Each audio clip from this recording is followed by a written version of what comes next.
अपने रेस्टोरेंट में cash counter पर बैठा राज बिल बना रहा था। छोटू, सिलेंडर लगा कि नहीं? भागता हुआ छोटू दरवाजे से अंदर आता है। कहाँ से लगेगा सिलेंडर भैया? सिलेंडर मिल ही नहीं रहा। एजेंसी के दरवाजे से एक आदमी ने मुझसे पूरे 5,000 रुपए मांगे। क्या क्या मजाक है? 5,000 का कमर्शियल सिलेंडर? किसी ने तेरे साथ मजाक किया है। रुक, मैं अभी फोन लगाता हूँ। रेस्टोरेंट में कस्टमर बैठे थे और सिलेंडर हो गया था खत्म। राज फटाफट एजेंसी के पास फोन लगाता है। 5,000 में कौन सिलेंडर दे रहा है राज जी? आपको मिल रहा है तो जरा हमें भी दिलवा दीजिए, क्योंकि यहाँ तो 10,000 दे दीजिए या 15,000, सिलेंडर नहीं मिलने वाला। सरकार ने कमर्शियल सिलेंडर पर कितने नियम लगा दिए, पता नहीं है क्या आपको? सिलेंडर अभी इतनी आसानी से नहीं मिलने वाला। ये सुनते ही राज सबसे पहले अपने होटल के स्टाफ को कोयला लाने के लिए भेज देता है और लगाता है अपनी माँ को फोन। पान खाए सैया हमारो, भोली सूरतिया होठ लाल लाल। क्या बेहूदगी है, सास होकर ऐसे गाने गाती हैं आप। इसीलिए आज तक इस घर के बच्चे तरक्की नहीं कर पाए। प्याज लहसुन और गाने डांस में ही रह जाइएगा आप। वो तो मैंने राज को इतना सपोर्ट किया तब जाकर उसने अपना रेस्टोरेंट खोला है और बहू भी कमा रही है। और जहां तक रही ईशा की बात, तो वो भी अच्छा खासा कमाती है। जब उसे लगेगा शादी करने लायक लड़का मिल गया है तो कर लेगी। आपकी बहनों की कही सुनी सुनकर धर्म धक्का तो नहीं दे सकती मैं अपनी बेटी को। उनके हिसाब से तो 100 जोड़ों के बीच अपनी बेटी को बिठा दो। अरे मेरी बेटी घर पर है, तुमको क्या मिर्ची लग रही है? बाप रे बाप, आप शांत हो जाइए, फिर आप कहेंगे आपकी बीपी बढ़ गई। खून जलाने वाली बात मत किया कीजिए, मुझसे बर्दाश्त नहीं होती। अच्छा, आप खड़ी होकर दूध ही उबालती रहोगी या जल्दी से चाय बनाओगी? चाय पीकर फिर मैं भी निकलूं। किसी भी आम हस्बैंड वाइफ की तरह शादी के 36 सालों के बाद मनीषा और मुरारी आपस में बहस कर रहे होते हैं कि तभी मनीषा के फोन पर राज का फोन आता है। अरे जरा टीवी की आवाज कम कीजिए, राज का फोन आ रहा है। रेस्टोरेंट का कोई काम होगा उसे। हेलो, हाँ बाबू बोल, खाना खाया बेटा? कोई बात है तो बोल। सिलेंडर ब्लेंडर का क्या सुन रहा हूँ मम्मी? सिलेंडर तो है ना घर पर? राज के ये कहते ही मनीषा के सामने गैस स्टोव का बर्नर फक करके बुझ जाता है और सिलेंडर हो जाता है खत्म। ये ले, तूने सिलेंडर का नाम लिया और यहाँ सिलेंडर खत्म हो गई। वैसे कोई दिक्कत नहीं है, और तू क्यों टेंशन लेता है? घर पर तेरा बाप बैठा है ना, अभी भेजती हूँ तेरे पापा को, सिलेंडर लेके आएंगे। तू टेंशन ना लिया कर लल्ला। ये कहकर मनीषा फोन रख देती है। जी सुनिए, जरा आप सिलेंडर बुक कर दीजिए। तभी भारती कमरे से बाहर आती है। क्या हो गया मम्मी जी? मैं हैम्पर मेकिंग की वीडियो बना रही थी, पर इतना शोरगुल आ रहा था बाहर से कि काम छोड़कर आना पड़ा मुझे। बिना लड़ाई के इस घर में कोई सुबह नहीं हो सकती क्या? 28 दिन में खत्म होने वाला सिलेंडर 18 दिन में खत्म हो गया। अरे दिन भर काम क्या होता है तुम लोगों का गैस पर? मैं तो घर पर रहता नहीं, ऐसा क्या बनाते रहते हो तुम लोग? प्लीज पापा जी, आप किसी के खाने पर कमेंट तो मत कीजिए। यहाँ लोगों को भगवान ऐसी बीमारियां देता है कि वो चाह कर भी मन का खा नहीं सकते। अगर हम खा रहे हैं तो अच्छी बात है ना। क्या चीज की कमी दी है भगवान ने हमें? तो आप प्लीज खाने और बर्तन के ऊपर जो बोलते हैं ना, मत बोला कीजिए। और रही बात सिलेंडर की, मैं अभी नंबर लगवा देती हूँ। अपने फोन से भारती सिलेंडर वालों को कॉल लगाती हुई दरवाजे से बाहर जाती है। तभी अपने मोहल्ले में एक अलग सी भाग दौड़ देखती है। क्या बात है, सभी एक साथ कहाँ जा रहे हैं मीनू? अरे भारती, बड़ी जल्दी जागी तू। तुझे पता नहीं क्या, सिलेंडर कहीं अवेलेबल नहीं है। सरकार ने नियम बना दिया है, 25 दिन के पहले अब सिलेंडर के लिए अप्लाई नहीं कर सकते, ताकि सिलेंडर की होर्डिंग के चांसेस कम हो। और 25 दिन के बाद भी 10 दिन हाथ में लेकर चलो, तब कहीं सिलेंडर घर पहुंचेगा। तो वही सब जाकर इंतजाम कर रहे हैं। क्या? अभी सुबह तक तो ऐसी कोई न्यूज नहीं आई थी। ये 2 मिनट में लोग अफवाह कैसे फैला देते? भाई तुम तो पढ़ी लिखी हो, फिर भी ऐसी व्हाट्सएप स्कूल वाले लोगों की फैलाई न्यूज मान ली तुमने। इससे कुछ नहीं होगा, सबके सब पहुंच जाएगी एजेंसी में और पीछे से हो जाएगी घर में चोरियां। अरे आराम से घर पर बैठो, इतना लोड लेने की बात नहीं है। फोन है ना नंबर लगाने के लिए, तो वहां भीड़ क्यों लगानी? सही बात है भाभी, आपका तो अपना रेस्टोरेंट है। अगर आपके घर सिलेंडर नहीं भी आया तो आप लोगों की पहचान इतनी है कि होटल में सिलेंडर पहुंच जाएगा और घर पर खाना बना बनाया आ जाएगा। पर हमारे यहाँ तो हमें भी देखना है ना सब। वो लोग ठीक ही कहते हैं, 2 मिनट में अफवाहें फैलती, इतनी ज्यादा भागदौड़ करने की जरूरत क्या है? किसी में कॉमन सेंस है ही नहीं।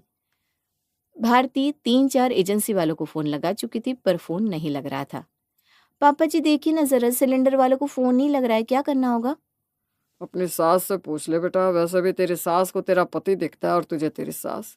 यहाँ मुझे कौन ही पूछता है। मुझे पता रहता तो अभी तक मैं सिलेंडर घर पर भी ला चुकी होती। मैं किसी की मोहताज नहीं हूँ। वो तो पूरी जिंदगी रसोई में गला दी मैंने, इसलिए फोन इस्तेमाल करना नहीं आया।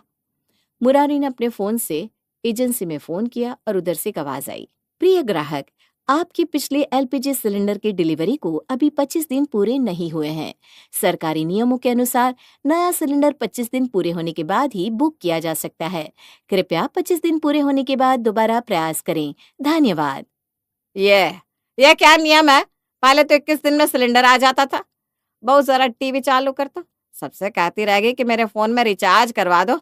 अभी इंस्टाग्राम रहता ना तो मुझे इस बारे में पूरी खबर रहती। सिलेंडर हो या सास, दोनों को रखिए आस पास। ये मैं नहीं कह रही, ये कह रही है आज की नारी, क्योंकि अगर घर पर सिलेंडर नहीं है तो चूल्हा जलाना सिर्फ सास की मदद से ही संभव है। जल्द से जल्द अपने आसपास गोबर के उपले या फिर कोयले का इंतजाम करना शुरू कर दीजिए, क्योंकि सिलेंडर अब 25 दिनों से पहले नहीं मिलेगा। बाकी अफवाहों पर ध्यान ना दे, ज्यादा रोग कमर्शियल सिलेंडर पर ही है। और बनाओ चाउमीन, पिज्जा। 5-5, 10-10 रुपए बचाने के लिए तुम घर पर ही आलू के पकोड़े बना लेते थे। अभी बाजार से पकोड़े आए होते तो सिलेंडर बच जाता ना। 2 किलो दूध आता है घर में, शाम तक खत्म हो जाता है आपकी चाय के पीछे। तो सिलेंडर खत्म होने में आपका भी तो पूरा हाथ है। ऊपर से इसी महीने होली भी, शीतला अष्टमी थी, तो खाना तो बनता ही ना। अब मुझे नहीं पता, कुछ कहीं से जाकर सिलेंडर का पता कीजिए। भलाओ मेरे लल्ला का, फोन करके आगाह कर दिया उसने, वरना क्या ही होता। मुरारी अपनी स्कूटी की चाबी उठाता है और निकल पड़ता है सिलेंडर की तलाश में। सीता भाभी, ओ सीता भाभी। अरे भैया आप आइए, आइए अंदर आइए। भाभी आपके घर में तो 2 आदमी है, उसमें भी महीने के 15 दिन तो आप व्रत में रहती है, तभी तो आपका सिलेंडर 3 महीना चल जाता होगा। हाँ भैया, ये तो आपको पता ही है, मेरे सिलेंडर का नंबर आप जो लगवाते हैं। वही तो मैं कह रहा था कि आप एक सिलेंडर उठा लीजिए ना। वो क्या है, मेरा सिलेंडर खत्म हो गया है, एक सिलेंडर मंगवा कर हमें दे दीजिए, जब हमारा आएगा तो हम आपको दे देंगे। अरे इससे मुझे क्या तकलीफ होगी भैया, आप खुद मंगवा लीजिए हमारे नंबर 6 सिलेंडर। सीता अपना फोन लेने अंदर जाती है कि उसका बेटा उसे सख्त मना कर देता है। चाचा जी, अपने रेस्टोरेंट से कभी फ्री में खिलाते हैं क्या? मैं तो हम लोग क्यों दे अपना सिलेंडर, बाहर जाओ ही मत। राहुल के घर से मुरारी सिलेंडर की तलाश में दूसरे पड़ोसी के यहाँ पहुंचता है और बार बार बेल बजाता रहता है। अरे उनका दरवाजा तो देखिए ताला लगा हुआ है, यहाँ किसी भी घर में कोई भी नहीं है, सभी एजेंसी गए हुए हैं सिलेंडर का नंबर लगवाने। सुना है अभी नंबर लगने में भी दिक्कत आ रही है, कोई कुछ कह रहा है, कोई कुछ। ऊपर से सिलेंडर के दाम भी महंगे हो चलेंगे। यहाँ बगल में पकौड़े वाला है, एक सिलेंडर के मुझसे पूरे 3,000 मांग रहा था, बताइए। ये भी यहाँ नहीं है, ऐसे में पैसे का पानी तो नहीं कर सकती मैं। क्या 3,000 दूंगा मैं सिलेंडर का? ना भाई ना, इतने में 5 महीने चूल्हा ना जला लूँ मैं। अभी जाकर आम की लकड़ी लेकर आता हूँ, आम की लकड़ी पर खाना बन जाएगा। ये आइडिया आपने अच्छा दिया अंकल जी। आम की लकड़ी पर खाना बनाना ही क्यों है, घर पर इंडक्शन भी तो है, मैं इंडक्शन पर ही खाना बना रही हूँ।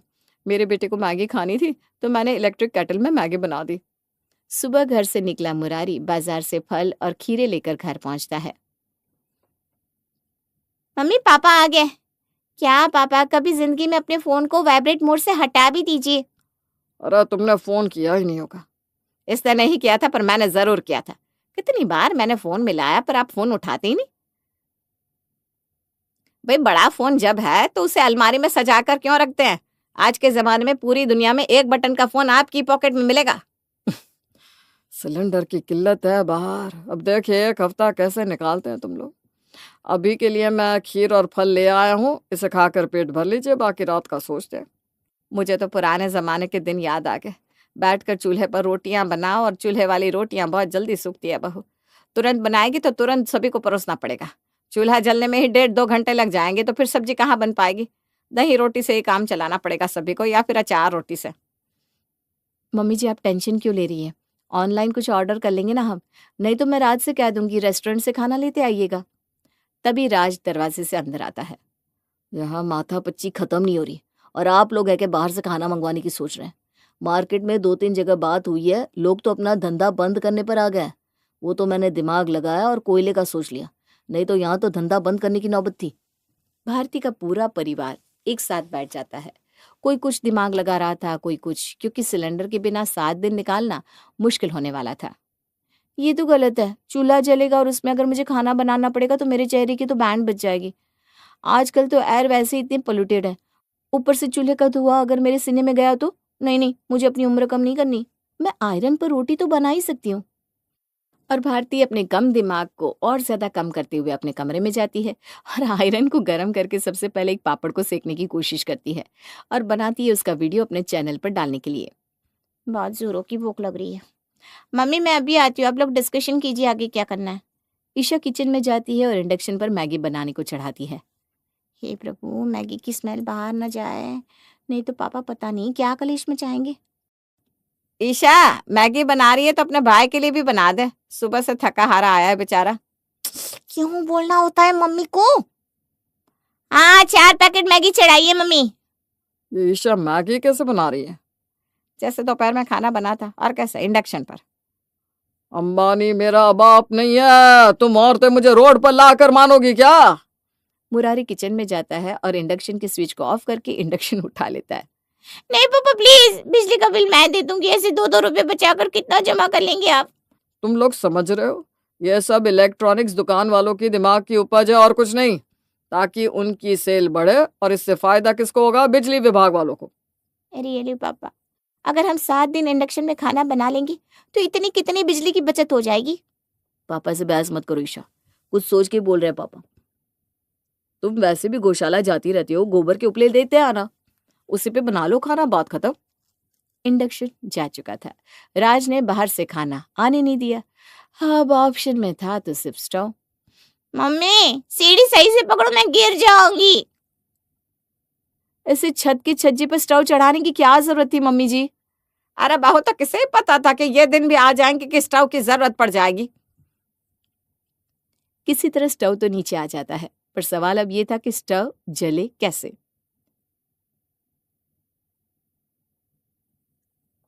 भारती तुम करो, तुम्हें तो आता ही है स्किल। पिकनिक पर तुमने स्टोव जलाई थी ना। अरे तो इस बात को तो वक्त हो गया ना, काफी वक्त हो गया। और स्टोव में तेल भी होना चाहिए, ये तो खाली लग रहा है। तेल चाहिए होगा। तेल सरसों या रिफाइंड ऑयल? ऑलिव ऑयल होगा भैया। अरे नास पिटो, अपने बाप को बोलो केरोसिन ऑयल लेकर आए। राज अपने पापा के पास जाता है। पापा ये केरोसिन ऑयल कहाँ मिलेगा? आसपास तो मिलना मुश्किल है, गांव देहात में ही मिलेगा। क्यों?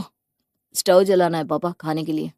इतना परेशान होने की जरूरत नहीं है। सोसाइटी में आज मीटिंग है और खाने का अरेंजमेंट भी आज वहीं हुआ है। रात को वहीं खा लेंगे सब। पूरी सोसाइटी रात के 9 बजे सोसाइटी कैंपस में पहुंचती है, जहां बुफे तैयार था। ईशा, ईशा बेटा, ये लड़की अपनी सहेलियों में कहाँ चली जाती है? ऐसे भूखे नंगों की तरह सभी खाने पर टूट पड़े हैं, खाना ही खत्म हो जाएगा। मनीषा भीड़ में एक हाथ में प्लेट, दूसरे में पानी लिए इधर उधर ईशा को ढूंढ रही थी। ये क्या है मम्मी, 4-4 रसगुल्ले, इतनी सारी रोटियां, और खाना है तो एक जगह खड़ी होकर खाओ ना। ऐसे खाना लेकर ईशा ईशा कर रही हो, मेरी कोई इज्जत है मम्मी सोसाइटी में? अरे तू छोड़ना इज्जत की, मैं ये कहने आई हूँ कि सफेद रसगुल्ले जो भी है खाने में खा लेना। सफेद रसगुल्ले पेट को ठंडा रखते हैं, ऐसे भी तेरे मुंह में छाले हो रखे हैं। प्लीज यार मम्मी, मैं बच्ची नहीं हूँ, मुझे जो लेना होगा ले लूंगी। वैसे भी 2 सब्जी, चावल, रोटी और 1 रसगुल्ले के अलावा है ही क्या? तुम सब ना चूल्हा जलाने के लायक ही हो। तभी एक अनाउंसमेंट होती है। हेलो 1 2 3 चेक, प्लीज आप सब इधर ध्यान दीजिए। मुझे पता है सुबह से किसी ने खाना नहीं खाया है, कोई एजेंसी के चक्कर लगा रहा था, कोई यहाँ वहाँ सिलेंडर ढूंढ रहा था। मुसीबत तो बहुत बड़ी आई है, पर हम सबको डर कर नहीं डट कर इसका सामना करना होगा। इसीलिए सोसाइटी के कुछ लोगों ने एक सजेशन दिया है। अरे अंकल जल्दी कीजिए, रेस्टोरेंट जाना है सुबह मुझे। आप लोगों को तो फिर ही एक सिलेंडर मिल जाएगा, पर मेरा क्या? बस वहीं पर आ रहा था बेटा, तो सभी अलग अलग चूल्हा जलाए। इससे बेटर ऑप्शन ये होगा कि 15 दिन सोसाइटी में कोयले की भट्टी जले। सुबह सभी एक साथ आकर भट्टी जला ले, फिर ऐसा कुछ बने जो सभी मिलकर बना भी ले, सभी मिलकर खा भी ले। इस तरह से होगा ये कि सबको अलग अलग चूल्हा जलाने के पीछे मगजमारी नहीं करनी पड़ेगी और काम भी हल्का हो जाएगा। और अगली सुबह सोसाइटी के बीचों बीच भट्टी सुलगनी शुरू हो जाती है। बड़े दिनों बाद आज चाय पीने का मजा आएगा, क्या सेक्रेटरी साहब? और नहीं तो क्या, भट्टी वाली चाय की बात ही अलग है। और इसी बहाने सुबह सुबह सोसाइटी में कितनी चहल पहल भी हो गई। पास खड़ी मीनू हाथ में कप लिए चारों तरफ देखते हुए बोलती है। चाय तो बन रही है, पर नाश्ते का क्या प्लान है आज? वैसे मैं बता दूं, मुझे तो सिलेंडर की कोई प्रॉब्लम नहीं है। मेरे घर पर तो ले देकर मैं और मेरे सास ससुर है, तो सोसाइटी में जो भी बन रहा है वो खाऊंगी तो मैं, क्योंकि मेंटेनेंस मैं भी देती हूँ। पर इस काम में मैं भाग लेने नहीं आ पाऊंगी। वो क्या है ना, कुछ देर में धूप हो जाएगी और मुझे धूप लग गई तो मेरी सास का ख्याल कौन रखेगा? अरे ये क्या बात हुई भाभी, अब जवान होकर काम करने नहीं आ सकती तो मेरी माँ इस उम्र में क्यों आएगी फिर? हाँ तो ना, किसने बुलाया है? और हाँ, मैं अपने घर से राशन भी नहीं देने वाली, क्योंकि खाना जब बटेगा तो मेरे घर से 2-3 लोग ही खाएंगे। जिनके घर पर 6-6 7-7 लोग हैं, फायदा तो उनका होगा ना। अपने घर के दरवाजे पर खड़ी भारती और मनीषा सारा ड्रामा देख रही थी। ये सिलेंडर की प्रॉब्लम को तो भट्टी ने और भी बढ़ा दी मम्मी। यहाँ तो अब एक एक चीज के लिए मारा मारी होने लगी। कैसे निकालेंगे ये 7 दिन? मजे में निकालेंगे बेटा, तू चिंता क्यों करती है? यही तो लाइफ का मजा है, मजे ले। चल बेटा, सोसाइटी में चाय पीने चलते हैं।